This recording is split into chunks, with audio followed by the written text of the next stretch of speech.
The Watergate scandal in 1972 was one of the biggest political scandals in United States history. President Richard Nixon's actions during the election led the nation to develop a distrustful attitude in regard to politicians and the leaders in the government. We are here to begin the trial of James McCord, who was found conducting illegal espionage in the Watergate Hotel. We now call him to the stand. James McCord. May I approach the well? That is your right. James McCord, please explain your involvement in President Nixon's plan to cheat in this upcoming election. First, the president had no knowledge of my personal actions.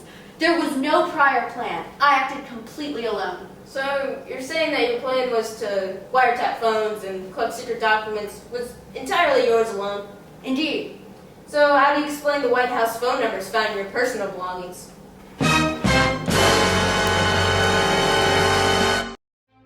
In May 1972, members of Nixon's Committee to Re-elect the President broke into the Democratic National Committee's headquarters at the Watergate Hotel. While there, this group stole copies of top-secret documents and bugged the office's phones. These wiretaps failed, and on June 17th, the group, led by James McCord, returned to replace them with a new microphone. A security guard noticed the building's locks had been taped over, and the police caught the group as they were tapping another phone. Detectives did not immediately connect the burglars to the president, but they soon found papers about the re-election committee, dubbed CREEP, that Nixon himself had created. Mr. President, you asked to meet with us? Yes, Mr. Hunt, Mr. Liddy. Raise the flags, please. You two, come take a seat.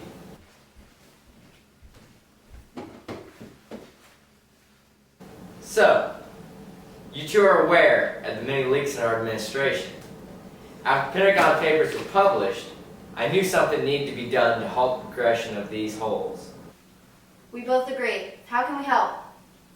Well, I'm officially creating a committee to re-elect myself as president, as well as a group led by John Ehrlichman to stop any further leaks.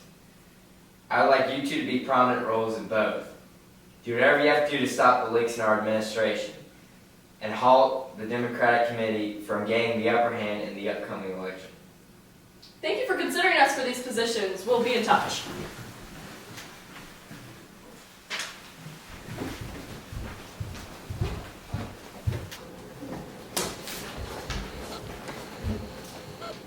The president told us what was needed. Here's what I propose. I say we go to the Democratic Convention at the Watergate Hotel and steal their documents and tap their phones. Sounds like a great plan. I say we get Baker, McCord, Gonzalez, Martinez, Sturgis. There's no way this can fail. See ya. When the group was caught and arrested for espionage, they all gave false names. However, fingerprint analysis gave up their true identities soon after the arrest. At first, although there was significant evidence to White House involvement, the men were thought to have been working alone. In August, investigation revealed over $89,000 had been filtered to CREEP and went into an account of a Miami company owned by one of the burglars, Bernard Barker. This directly linked the president's committee and the break-in. Throughout this investigation, Nixon was claiming that neither him nor his White House staff had anything to do with the break-in. One of Nixon's aides, John Dean, testified that Nixon had secretly taped every conversation that took place in the Oval Office. Prosecutors knew that they had to possess these tapes to prove him guilty. We know you have tapes. Turn them over now by order of a federal judge. I don't know what you're talking about. The tapes of every discussion that you've ever had in the Oval Office, we know that you have them. If these tapes existed, my executive privilege exempts me from giving them to anyone. In particular, you. A president must be able to talk openly and candidly with his advisors about issues and individuals without having these conversations made public. I refuse to ever stop demanding for these tapes. You know I will get them. Whoa, whoa, whoa. I don't know who you think you are, but get out, you're fired. You won't get away with this. Try me. People these days. I am here to officially inform you that you are required by the Supreme Court to turn over all the tapes. All of them. I even have a warrant. Let me see that warrant. Alright, fine. Here.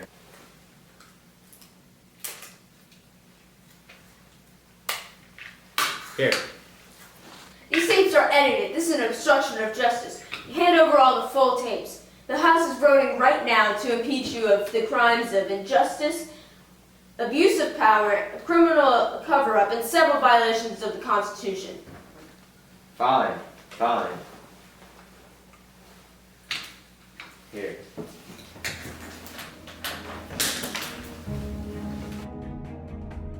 A huge part of the scandal was the immense news coverage these events received. Some historians say that if the media had not been as diligent as they were, the entire scandal may have been pushed under the rug and forgotten.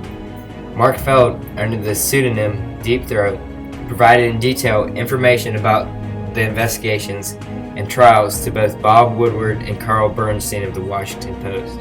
In this investigation, the media was diligent in their reporting of the events. In specific, Woodward and Bernstein published all the events as told by ex-FBI informant Deep Throat. The news published everything, uninfluenced by politicians and bribes to keep this event silent. Tell us what's been going on in the White House. We know the president is behind this. We all know about the president's committee creep. Well, Nixon has recently fired his special counsel, John Dean, and announced the resignation of H.R. Haldeman and John Ehrlichman, although he hired Archibald Cox to prosecute his own case. When he got too close to the truth, he was fired as well. He's been lying and covering up his illegal actions and keeping substantial evidence hidden from the public. These tapes show that he is directly responsible for the events that took place at the Watergate Hotel and is the sole cause of this scandal. This is evidence for impeachment. After his illegal espionage and the Saturday Night Massacre, Nixon needs to be out of the White House now, and it is up to you two to bring light to the situation. Thank you so much for your kind input. We will be sure to stop this man. This is ridiculous. I didn't do it. I mean, I did, but I didn't. I don't want to lose the presidency. I'm going to be impeached. I should just resign instead. I don't deserve the scrutiny. The stress is just too much. I'm just going to resign. I can't do it anymore.